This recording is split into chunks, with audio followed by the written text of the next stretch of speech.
तो who is God? Kabir is God. अब भगवान के पहचानने में हमें कति देर नहीं लगेगी, क्योंकि हम जिन सदग्रंथों को अपना मानते थे, अद्वैत सदग्रंथ हमें संदेश दे रहे हैं कि भगवान ये लीला करता है। तो सबसे पहले तो हमें भगवान की पहचान हो और सदग्रंथों से वो पहचान हो। जैसे दास ने भी बताया था, गीता अध्याय नंबर 16 के श्लोक 23-24 में स्पष्ट किया हुआ कि अर्जुन जो शास्त्र विधि को त्याग कर मनमानी साधनाएं करते हैं, उनको कोई सुख नहीं होता। न उनको सुख होता है, न उनकी गति होती है, न उनको कोई सिद्धि प्राप्त होती। इससे तेरे लिए अर्जुन कर्तव्य और अकर्तव्य की व्यवस्था में कौन सी साधना करनी चाहिए, कौन सी ना करनी चाहिए, उसके लिए सदग्रंथ ही प्रमाण है। किसी की लोक वेद पर, दंत कथा पर विश्वास मत करना। तो आज हमारे सदग्रंथ क्या बताते हैं? पहले ये इन्हीं सदग्रंथों का आधार देकर के हमारे धर्मगुरु हमें समझाया करते थे, हम स्वीकार किया करते थे, क्योंकि वो संस्कृत बोला करते और सभी ग्रंथ संस्कृत में लिपिबद्ध थे। हमने कोई ऑब्जेक्शन नहीं हुआ कि इतना विद्वान व्यक्ति सच्ची कह रहा होगा। वो सत्य के तो आसपास भी नहीं थे, उनको कख भी पता नहीं था अध्यात्म मार्ग।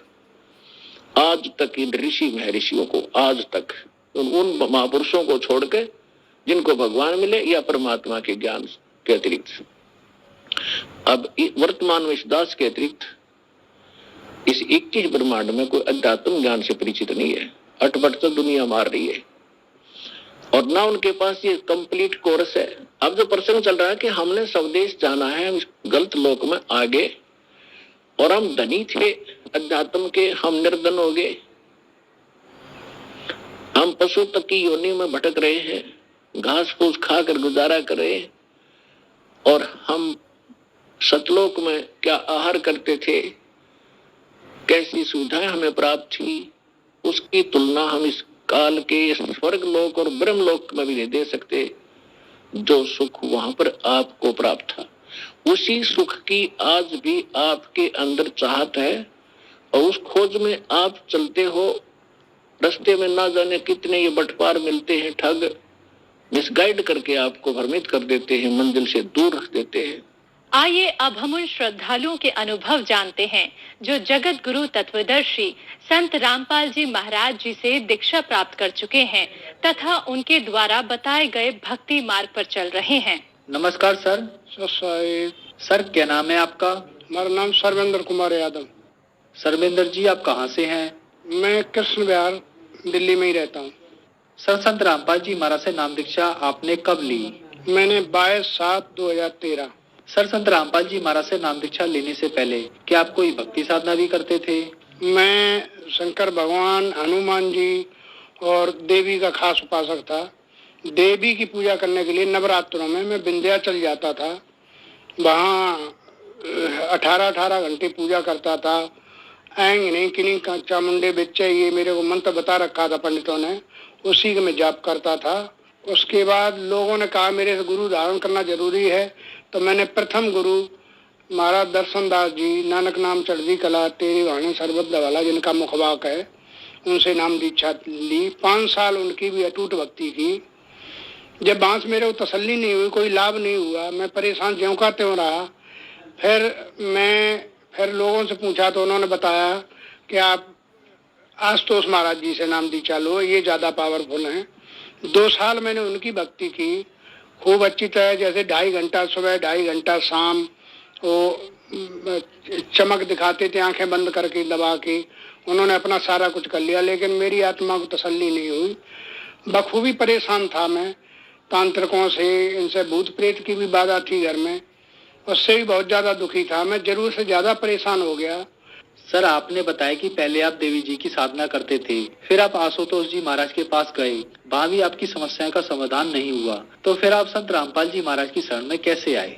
सतगुरु रामपाल जी महाराज जी का मैंने सत्संग देखा टीवी पे, तो सतगुरु रामपाल जी महाराज जी के सत्संग के बाद उनके शिष्यों के इंटरव्यू आए, उन्होंने सारे बताए। जैसी उनको दिक्कतें थी सेम वैसी ही दिक्कतें मेरे को भी थी, तो मेरे को विश्वास हो गया कि ये संत पूरे हैं, यहाँ से हमें लाभ होगा। तो फिर मैं सतगुरु रामपाल जी महाराज जी के सतलोक आश्रम बरवाला में गया। वहाँ मैंने भक्तों का व्यवहार देखा, मेरे शरीर बहुत भारी रहता था। ऐसा महसूस होता था कि मेरे शरीर पे, कंधों पे 1-1 कुंटल वजन रखा हुआ है।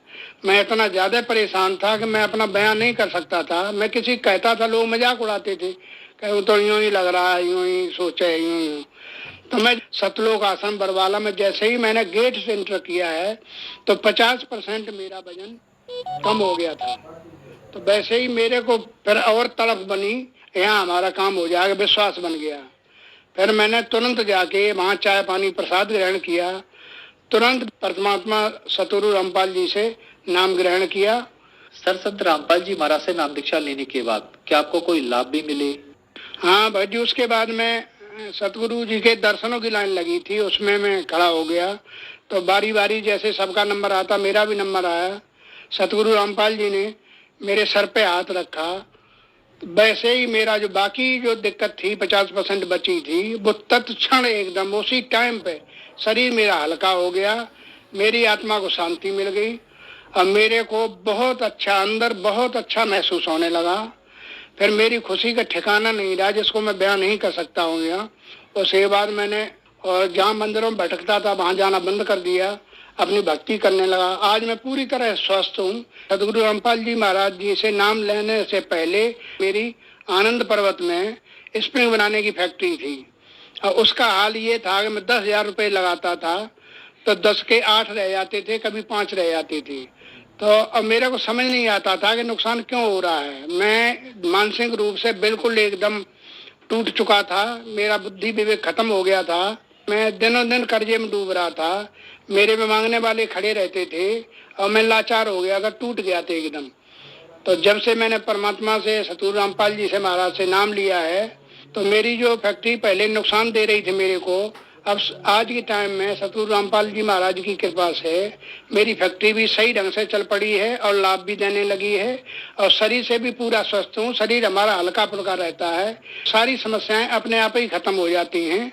आज मैं दिन दूना रात चौगुना तरक्की कर रहा हूँ, परमात्मा की दया से खूब मौज हो रही है। सर, संत रामपाल जी महाराज से नाम दीक्षा लेने के बाद आपको बहुत सारे लाभ प्राप्त हुए। आपने बताया कि टीवी पर आप संत रामपाल जी महाराज के सत्संग देखते थे और सत्संग में उनके शिष्य अपने अपने अनुभव बताते थे। उनको देखकर आपको विश्वास हुआ कि यहाँ से मेरा रोग और परेशानियां ठीक हो सकते हैं। आज आप खुद टीवी पर अपने अनुभव बता रहे हैं और जो दर्शक आपको देख रहे हैं वह भी किसी न किसी परेशानी से ग्रस्त है। उनके लिए आप क्या कहना चाहेंगे, क्योंकि उनके लिए आज आप खुद एक उदाहरण है। मैं अपने भाइयों से कहना क्या, प्रार्थना करना चाहता हूँ कि जैसे हमारे जैसे दुखी लोग हैं, जिनकी समझ नहीं आता है, संसार में भटक चुके हैं, बुरी तरह से परेशान हो चुके हैं, क्या शारीरिक रूप से भी स्वस्थ रहेंगे। परेशानियां, काम धंधे में जो बंदिश होती है, जो दिक्कत होती है, वो वहां जाने से ही स्वतः ही ठीक हो जाती है। परमात्मा का इतना बड़ा चमत्कार, सतगुरु रामपाल जी महाराज जी के शरण में आए और अपना कल्याण कराएं। सर, क्या संत रामपाल जी महाराज से नाम दीक्षा लेने के लिए देवी देवताओं की भक्ति छोड़नी पड़ेगी? परमात्मा देवी देवताओं की सही भक्ति बताते हैं, अभी तो उल्टी सीधी साधना करते हैं। देवी का कैसे मंत्र है, कैसे करना चाहिए, हम करते कुछ हैं, देवी इसलिए लाभ नहीं देती है। परमात्मा सतगुरु संत रामपाल जी महाराज सही तरीका बताते हैं, उस भक्ति का सही तरीका बताते हैं। सर, संत रामपाल जी महाराज से नाम दीक्षा कैसे ले सकते हैं? कई चैनलों पे सत्संग आता है परमात्मा का शाम को, तो उसमें नीचे पट्टी चलती है, उसमें सारे नंबर दिए होते हैं, 4-5 नंबर हैं। उस किसी भी नंबर पे आप फोन करेंगे तो वहां से आपको कहाँ रहते हैं, आपको पास में ही बता दिया जाएगा कि नामदान केंद्र फला जगह है, आप वहां चले जाओ, वहां से आपको नाम दीक्षा मिल जाएगी। सबसे सरल है, जितने भी गुरु सबसे सरल है सतगुरु रामपाल जी महाराज जी से नामदान की दीक्षा लेना। 1 पैसा का भी खर्चा नहीं है, सब परमात्मा अपनी तरफ से देते हैं। पुस्तक भी देंगे, तरीका बताएंगे, फार्म का किसी का भी कोई 1 पैसा खर्चा नहीं है। धन्यवाद सर। सत सही।